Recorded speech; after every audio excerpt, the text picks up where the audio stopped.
तो भाई क्या तू भी बहुत इनसिक्योर है अपने लुक्स को लेकर? क्या तेरे मुंह पर भी बहुत सारा मोटापा चढ़ा हुआ और तुझे कोई लड़की भाव नहीं देती? Don't have any motivation, unsuccessful, depressed, no purpose in your life. तो आज ये वीडियो देखने के बाद तेरी ये सारी प्रॉब्लम्स खत्म हो जाएंगी। This is a no bullshit guide on how to glow up in 2024 as an Indian. Video शुरू करने से पहले मैं उन सभी 7 लोगों को थैंक्स कहना चाहता हूँ जिनने मेरा चैनल सब्सक्राइब किया है। You guys are going to be the starting point of this channel, so thank you so much and let's begin. Step 0, mindset. This is going to be the most important step because ये चीज़ आसान नहीं होने वाली है। तुम एक दिन में ही ऋतिक रोशन और ब्रैड पिट जैसा मुंह, पर्सनालिटी और करिश्मा नहीं डेवलप कर सकते। You need to put in the hard work for that and that is not going to be easy. पर इसे कॉन्कर करने के लिए तुम्हें राइट माइंडसेट और मेंटालिटी अपनानी पड़ेगी।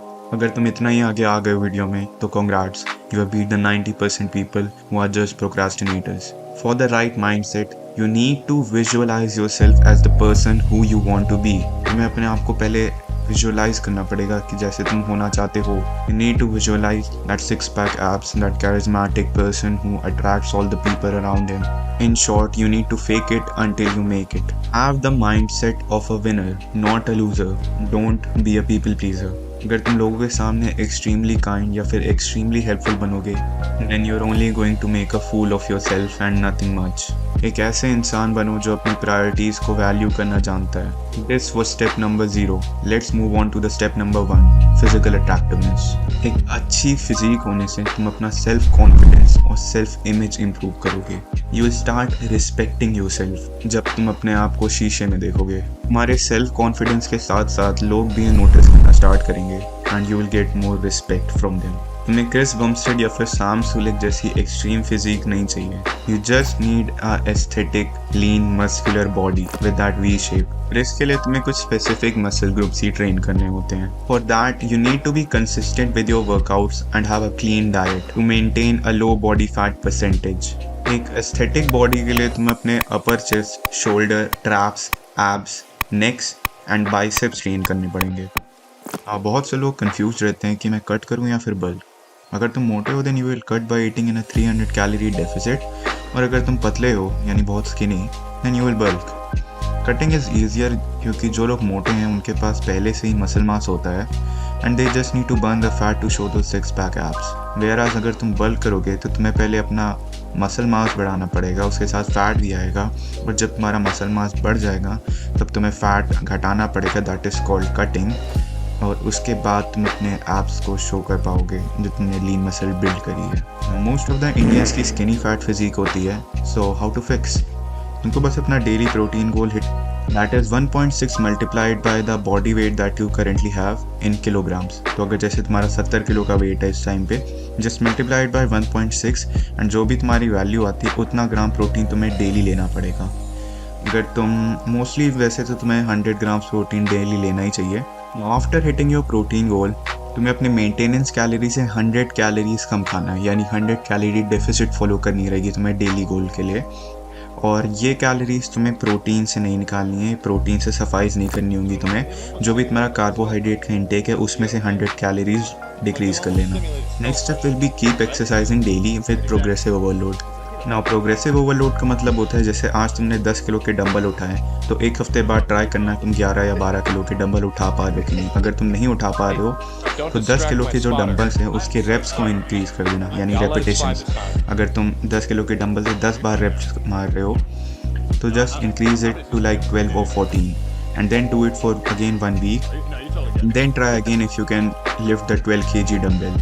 तो ये होता है प्रोग्रेसिव ओवरलोड। और ये था बड़ा बेसिक सा फॉर्मूला इंडियंस के लिए, how to go from skinny fat physique to lean muscular. एक बार फिर से रिपीट कर देता हूँ, तो अपना डेली प्रोटीन गोल हिट करना, that is 1.6 times the body weight in kilograms. Then you have to follow 100 calorie deficit जो कि स्ट्रिक्टली कार्बोहाइड्रेट से जाएगा। Then you have to keep exercising daily with progressive overload. और हाँ, don't try to skip gym days in between, इससे तुम्हारा momentum destroy हो जाएगा एंड अल्टीमेटली तुम्हें ये लगेगा कि तुमसे ये हो नहीं पाएगा एंड तुम्हें कोई रिजल्ट्स नहीं दिखेंगे। So please be consistent and trust me on this. Starting में तुम्हारे पास कोई मोटिवेशन नहीं होगा टू एक्सरसाइज डेली, बट अगर तुम कंसिस्टेंटली हार्ड वर्क करके इस फेज से पास थ्रू कर जाते हो, after some time you will have a pretty good physique. और जब तुम्हारे पास एक अच्छी फिजिक आ जाएगी, people will start complimenting you. एक बार तुम्हें कॉम्प्लीमेंट्स मिलना चालू हो गए ना, then it is going to be the ultimate driving factor for you to hit your gym goals daily. Best of luck तुम्हारी फिटनेस जर्नी के लिए. Let's move on to the step number 2, facial aesthetics. Here is a no bullshit way on how to improve your looks. Step 2.1, skincare. How to get clear skin. अगर तुम्हारे मुंह पर भी acne, pimples, tan या pigmentation हो रखे हैं तो ये तुम्हारी लुक्स को काफ़ी हद तक डिस्ट्रॉय कर सकता है. Let's talk about how to fix it with a skincare routine. मैं जो स्किन केयर रूटीन बताने वाला हूँ that is gonna fix 95% of your problems. इसमें कोई भी फैंसी चीज़ या फिर बहुत ही महंगी चीज़ नहीं है that, so just please follow it daily. तो मैं सबसे पहले सुबह उठकर अपना मुंह फेस वॉश से धोना है. इफ़ यू वांट तो तुम सिर्फ पानी से भी धो सकते हो जिससे तुम्हारा फेस का एक्सेस ऑयल और डर्ट हट जाएगा. नेक्स्ट तुम्हें विटामिन सी सीरम के 4 से 5 ड्रॉप्स अपने फेस पर लगाने हैं. विटामिन सी तुम्हारे फेस को एक ब्राइटर लुक देगा and it is gonna increase your skin tone as well. अगर तुम्हें टैन हो रखा है और या फिर डार्क पिगमेंटेशन है then it is gonna fix that as well. Vitamin C लगाने के बाद यूज़ अ सनस्क्रीन अगर तुम बाहर जाने वाले हो, और अगर बाहर कहीं नहीं जाना है तो then just apply moisturiser. Sunscreen एक बहुत ही वाइटल चीज़ होती है, so please don't miss on it.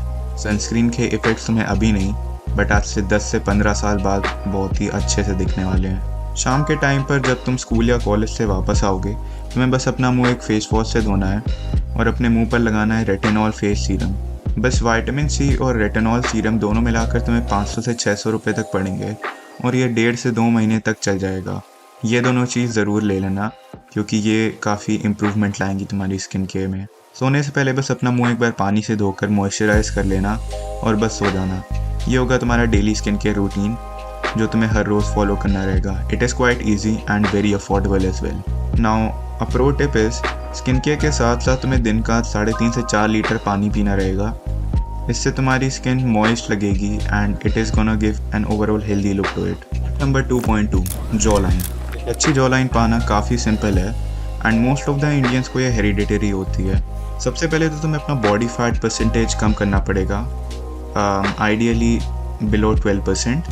इसके बाद अगर तुम्हें फिर भी जॉ लाइन नहीं दिखती अपनी then what you are gonna do is take 5 से 10 चिंगम्स ले लेना और एक साइड अपने मुंह के 5 चिंगम्स रखना और दूसरे side 5 and just chew on it 1 घंटे के लिए. That is gonna very much help on giving you a great and defined jaw line.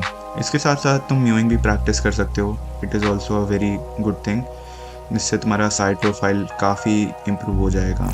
So now step number 2.3 is hygiene. तो भाई तुमने विदेशी लोगों को इंस्टा के कमेंट्स पर ये कहते हुए ज़रूर सुना होगा that Indians are the worst in terms of hygiene. वो भले ही 100% इस बात पे करेक्ट ना हो पर यह बात कुछ हद तक सही भी है. Trust me it is going to be the biggest turn off for a girl अगर तुम गंदा स्मेल कर रहे हो. So how to smell good and take care of your hygiene. सबसे पहले बाथरूम में जाओ और अगर तुम इस टाइम पर कोई सल्फेट वाला शैम्पू यूज़ कर रहे हो तो please dump it. Use this one instant. I put a link to it in the description. ये सल्फेट फ्री है एंड मोस्टली ऑर्गेनिक है. इसको यूज़ करने से तुम्हारे बाल फ्रिजी और ड्राई नहीं लगेंगे जो कि सल्फेट वाले शैम्पू यूज़ करने से हो जाते हैं. सल्फेट वाले शैम्पूज में बहुत ही ज़्यादा हार्श इंग्रेडिएंट्स यूज़ होते हैं इसलिए वो मत यूज़ करो. और अगर तुम्हें हेयर फॉल हो रहा है तो एक रीज़न ये भी हो सकता है तुम्हारा सल्फेट वाला shampoo. So try to dump it as fast as you can. Also use a shampoo not more than 2 times a week. अगर तुम्हारा oily hair है then you can use it 3 times a week. That's it. इससे ज़्यादा use मत करना. मैं personally shampoo use करता ही नहीं हूँ बट ये तुम्हारी चॉइस है तुम्हें यूज़ करना है कि नहीं. तुम अपने आप एक्सपेरिमेंट करके देख सकते हो कि क्या तुम्हें बेस्ट सूट करता है. नाउ फॉर कंडीशनर मैं हाईली रिकमेंड करूँगा that you switch to a hair mask. ये चीज़ दिन और रात का डिफरेंस ला सकती है और ये ऑलमोस्ट सेम प्राइस पे मिल भी जाएगी तुम्हें. इसे यूज़ करते टाइम तुम्हें बस इसे 15 मिनट अपने बालों और स्कैल्प दोनों पर लगा कर रखना है 15 मिनट्स के लिए और after 15 minutes just wash it with cold water. Cold water इसलिए क्योंकि वो फ्रिज रिड्यूस करता है दैट्स वाई. तुम ये हेयर मास्क यूज़ करोगे तो इससे तुम्हारी स्कैल्प हेल्थ और डैंड्रफ की कंडीशन काफ़ी इंप्रूव हो जाएगी. It also adds a very nice gloss to the hair and prevents breakage of hair. That's it for hair care. Let's move on to oral hygiene. Now this is quite simple yet most of the लोग इसे follow नहीं करते हैं. You just need to brush your teeth twice daily. एक सुबह एक रात. Brush करने के बाद एक टंग स्क्रैपर ज़रूर यूज़ करना क्योंकि अगर तुम टंग स्क्रैपर यूज़ नहीं करोगे तो तुम्हारे मुंह से बहुत गंदी बात आने वाली है. तो दिन में एक बार टंग स्क्रैपर भी यूज़ करना है तुम्हें। Let's talk about after shower routine. Shower लेने के बाद मैंने जो तुम्हें स्किन केयर रूटीन बताया, यूल फॉलो दैट। उसके बाद apply deodorant under your armpits. Deodorant apply करने के बाद अपने कपड़े पहनो एंड जस्ट अप्लाई फ्रेग्रेंस और perfume that you have on both side of your neck and both of your wrist and you are all set to go. Step number 2.4 is grooming. बात करें अगर हेयर कट की, तो सबसे best तरीका होगा कि तुम सबसे पहले टकले हो जाओ और बाल बढ़ाते बढ़ाते नए नए हेयर स्टाइल के साथ एक्सपेरिमेंट करो। And then you can choose which one looks the best on you. अगर तुम्हें कोई स्टाइल्स के लिए इंस्पिरेशन चाहिए तो तुम पिंटरेस्ट पर स्क्रॉल कर सकते हो, उस पर तुम्हें काफ़ी नए नए हेयर स्टाइल मिल जाएंगे। Let's talk about beard. अगर तुम्हारी बहुत गंदी सी पतली पतली सी झांट के बाल जैसी बियर्ड आती है तो उसको प्लीज़ क्लीन शेव कर लो, बहुत गंदा लगता है वो। और हाँ, तुम ऐसी बियर्ड ला के बिल्कुल भी मास्कुलिन नहीं लगते हो, सो उसके बारे में मत सोचना। और अगर तुम्हारी बियर्ड आती है अच्छी वाली, fix it every 4 days with a razor to give it that sharp look. Next is, should I trim my pubic hair? Yes, you should trim it with a good pair of trimmers every fucking week. Next is unibrow. अगर तुम्हें unibrow आती है तो एक Plucker खरीद लो, 40 से 50 रुपए का मिल जाएगा, और जो भी इनग्रोन या एक्सेस हेयर्स हैं तुम्हारे आईब्रो के मिडिल में, उनको प्लग करके निकाल दो। ये तुम्हें एक इंस्टेंट ग्लो अप दे सकता है। So just please trim that unibrow.